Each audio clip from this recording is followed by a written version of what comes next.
So here we are with one of the greatest of French icons when it comes to vehicles. This is the Citroën H van, the HY as it's known, or as it's affectionately known within France, Le Tube they call it, because it's simple box-shaped, tube shape.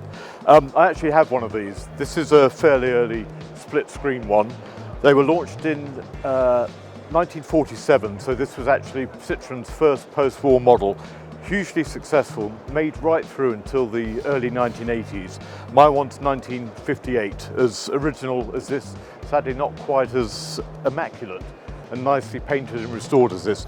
But they're great fun. I always describe it as great fun in slow motion because they handle fantastically. They handle like a Mini Cooper S round roundabouts and corners, but have the speed of a snail.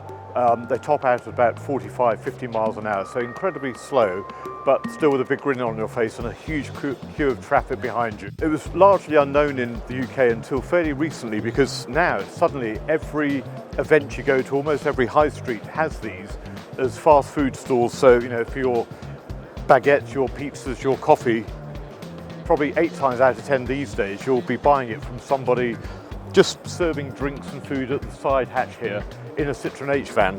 A lot of them don't actually go, and in fact there's now a company in Britain making fiberglass replicas as trailers of H vans because they've just become so iconic. The engine's here. The engine itself is fairly archaic. It's a 1.9 litre engine from the old Citroën Traction Avant that first saw life in 1934.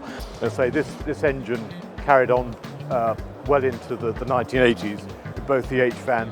Also was used in pretty well all the DS models and even made it into a few other Citroens. I say it's a good, robust engine. It will go on forever, but very, very slowly. And obviously, you know, this really does have the aerodynamics of a house brick. It's funny because vans are not something that really have a cult following, not something that people get too excited about.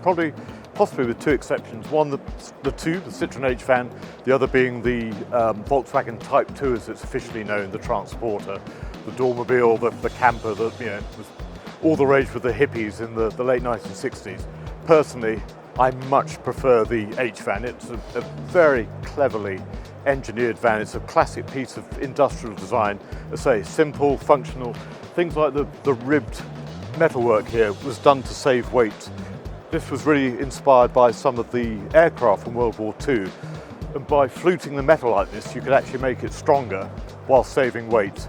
And I say that was a great solution that was also used on the bonnet of the very first Ripple Bonnet 2CVs, as they're known, which we have parked just behind us here.